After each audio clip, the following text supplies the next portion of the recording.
Good morning, lovelies. Welcome back to my YouTube channel. So it's Thursday and I'm already in the city and it's not even 8 o'clock yet, which, if you know me, is a bit of a mean feat to achieve.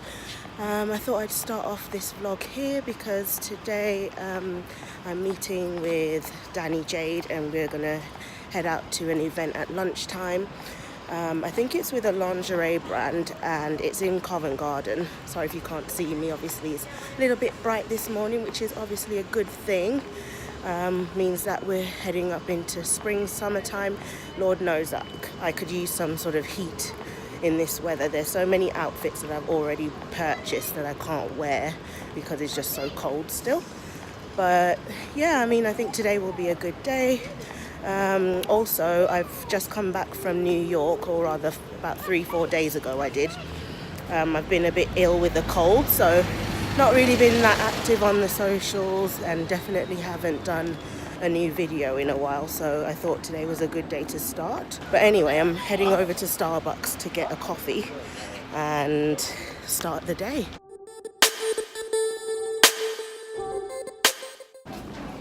So I've put in about half a day's work now. As I mentioned earlier, I'm about to head out and meet Danny Jade for the event. Just heading onto the Piccadilly line now, but hopefully I can vlog at the event, so catch up with you in a moment.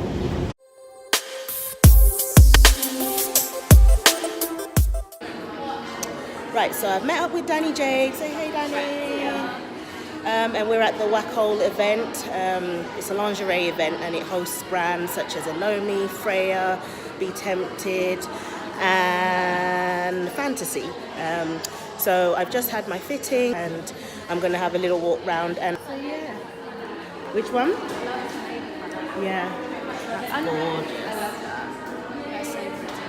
So I think of all the brands, I probably like the Fantasy one. I knew you'd say Fantasy. So this one, which one are we in? This is Freya. And I actually really like this. This is something that I'd wear to the beach.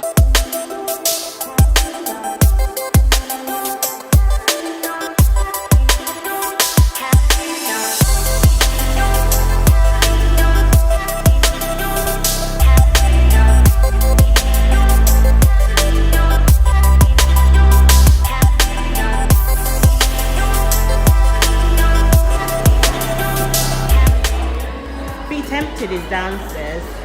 That was it. I wouldn't fit one nipple in that. Really? Tiny! I'm sure you get more than a nipple in.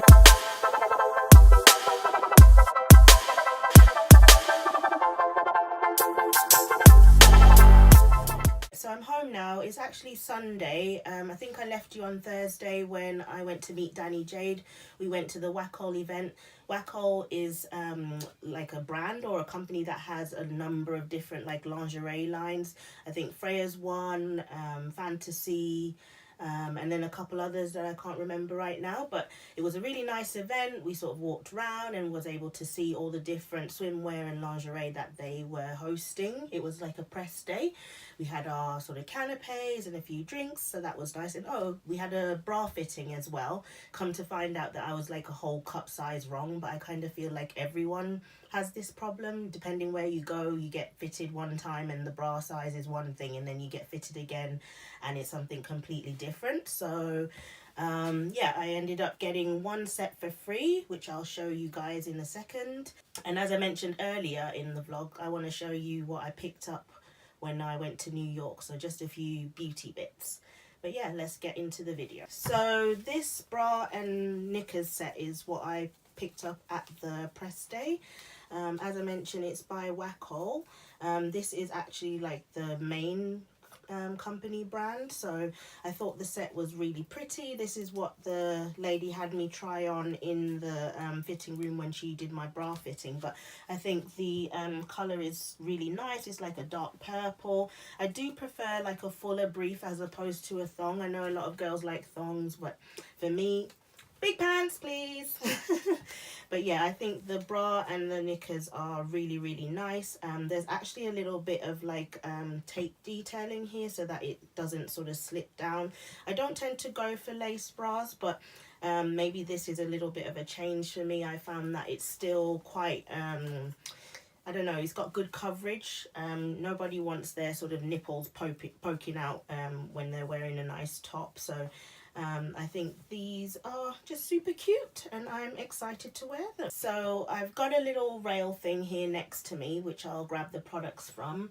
But the first thing that I picked up whilst I was away, I went to Sephora, which I hadn't really been to very often. Obviously, they don't have one in the UK, so it's quite nice when you go abroad to pick up a few bits.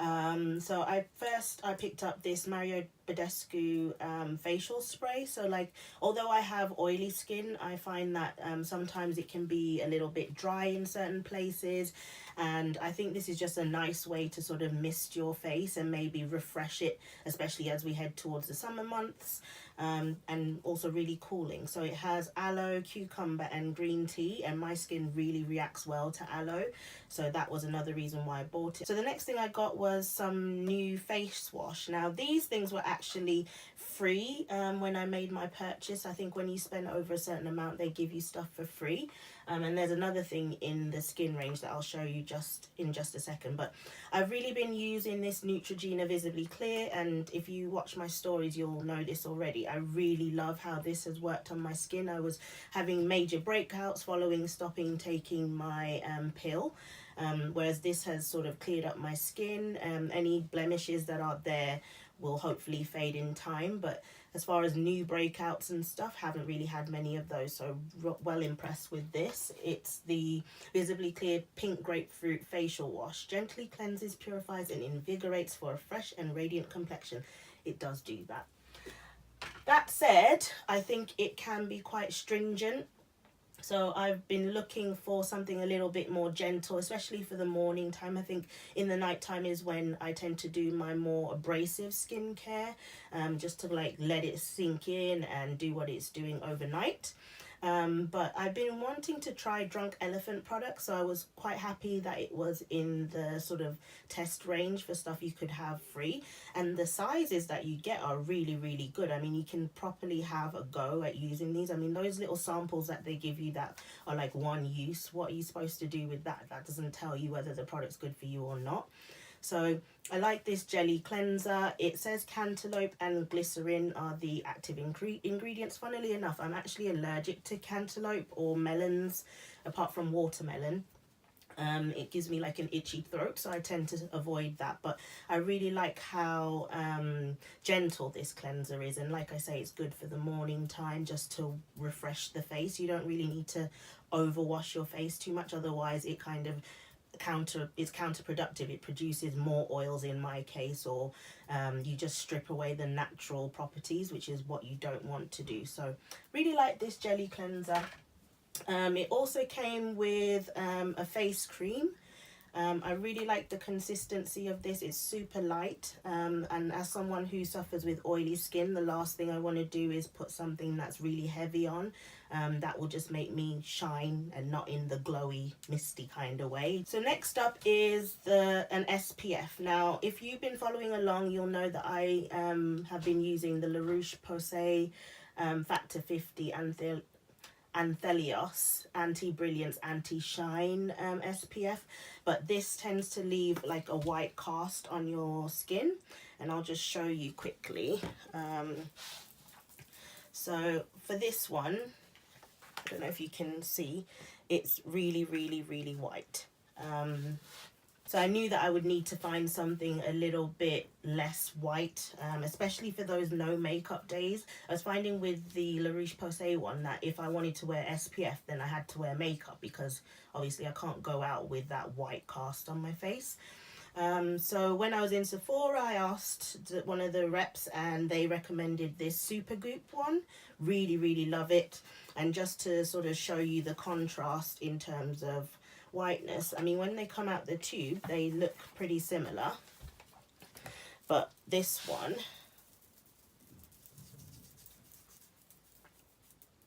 when you rub it in, it's a lot less white than the other side. Still slightly leaves a cast, but only very minimal. And once you let it sit in for say 10-15 minutes, you don't see anything at all. So that is something I'm going to have to find a way to get my hands on, regardless of whether it's sold in the UK or not. And also it's not too cakey, so it doesn't make my face feel clogged up. And as I mentioned, I have oily skin, so I need something that is very sheer, gives me the protection that I need, but doesn't kind of give me too much cake, especially given that I wear makeup also. So the last thing in the skin category that I picked up, or rather the last thing that I got for free, I must have spent quite a little bit that day because I got like 3 things for free, but this Sunday Riley retinol A+ high dose retinoid serum. It says 6.5% retinoid blend with CoQ10 and honey. Still got a bit of a cold, or rather the last little bit's getting clear now, so hopefully my voice won't give out on me. But I've been really loving this, and this is definitely something that I need to repurchase. I've been using, hang on, where is it? I've been using the Sunday Riley Sleeping Night Oil, which is also a retinol or retinoid based product. This one is much stronger than this one, so I think that I need the sort of higher potency, but what it does is it really just smooths out any texture, any large pores. It just gives you this kind of like, do you ever see like celebrities and you wonder how come their skin is so good? I mean, obviously you have the Photoshop and the airbrushing and the whatever else they do to the actual photos, but the basis of their skin must be half decent, otherwise you wouldn't even get those kind of results. And I'm convinced that it's something like retinol type of products. Obviously they go for facials and whatever, and facials are something that, especially like electronic facials, that's something that I'm exploring as well. I really want to get like really good skin. My ultimate goal in life is to not have to wear as much foundation as I do. So I think that this is definitely a product that can get me there. So they say you should like start slowly, maybe use it once a night, and then like use it once in the night time and then skip a day and then use it again. I have been doing that, but I think I'm going to ramp up to every night for a bit just to see. And I mean, it's not going to take long for this to finish, even though you get, again, from Sephora, quite a large amount to try. So really loving this. Sunday Riley products, really good. So that was the last of the skin bits. Now moving on to more beauty stuff. So trust me to go to New York and go to Sephora and splash out on a bit of Fenty, and then the same day they launch Fenty in Boots in the UK. So at least it means I can get refills and stuff more readily available. I think before now we only had them sold in, or Fenty was only stocked in like Harvey Nichols. It just means it's a lot easier to get to now that it's sold in Boots. But I jumped on the bandwagon really, and I've been really wanting a good gloss for spring summer, so I bought 2. So I got the Fenty Gloss Bombs. I went for, what is this, Fussy and the original Fenty Glow. So there's not that much difference between the 2 of these, but I find that the Fenty Gloss, what is it, the Fenty Glow is like more of one that you can put over stuff, whereas the Fenty Fussy is a little bit more pinky toned. I've got the Fussy on right now, which I quite like. But yeah, I think they're just really good sort of glosses for spring. I tend to mix them with my MAC lip liner as well, which I wear in Chestnut. That gleans good results and looks quite cute on.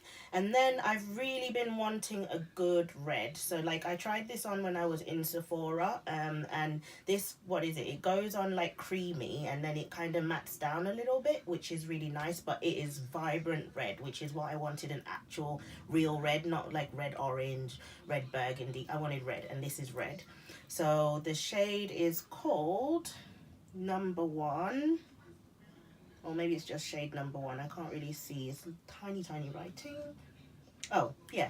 It's Number One Always Red, which gives you a good indication that it actually is red. So the last thing I picked up from Sephora was some makeup brushes. Now, completely destroyed the box, but it kindly comes with this nice little pouch to put stuff in.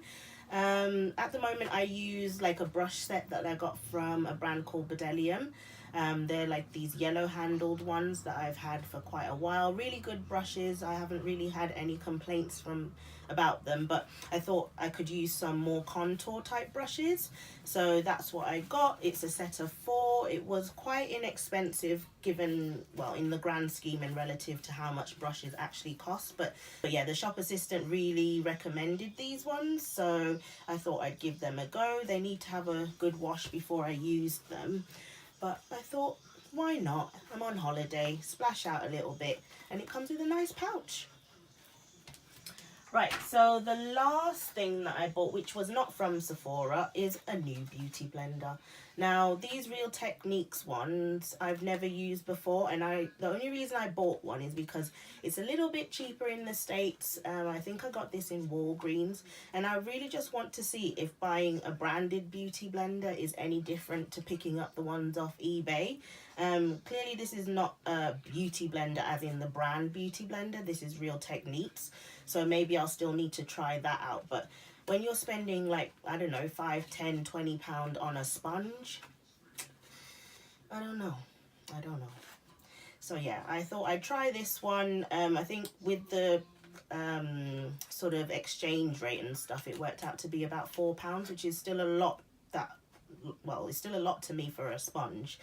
But yeah, I'll give that a go, and if I like it, then I will buy it. If it's worth the price, then I'm quite happy to pay it, but I'm not just gonna splash out on a sponge without thinking about it. And then I think that was really it. It was a good trip. I saw my niece and nephew, which is the main reason why I went there. And then other than that, I got to play tourist in my hometown. So if you don't know, I'm originally from New York, and I grew up there until I was about 12. So we moved here, and then I moved to London when I was about 18 to go to university, and I've been here ever since. So that's kind of like a whirlwind tour of my life to date. Well, without very many details at all. But yeah, it was just nice going around and seeing like all the redevelopment of New York, because it has been quite grungy in the past, whereas now I think they're actually cleaning it up and making an effort to sort of, I don't know, it feels more continental, more European in a way. Like, even there's a new place called Hudson Yards, and like the entrance to the subway looks pretty much the same as the entrance to Canary Wharf subway once you go around there, and how it's set up is kind of like how the buildings are structured. Very flat surface, lots of tall buildings and glass, and then you've got a subway on a concourse, and you kind of go down into the like belly of, anyway, cool story, bruv. But yeah, I just really love how New York is looking, and it's just a nice place to visit, to sightsee. Now, I don't think New York is the most peaceful of places, but I did write a blog post as well on my sentiments of New York, so I'll link that down below. If you like this video, please do subscribe. Also follow me on all my other social media. I'm especially trying to grow my Instagram at the moment. You can find me at LifeTreStyle on everything. So that's Instagram, Facebook, Twitter, YouTube. I try and keep my handle the same for everything, so you should be able to find me. But yeah, until next time, bye.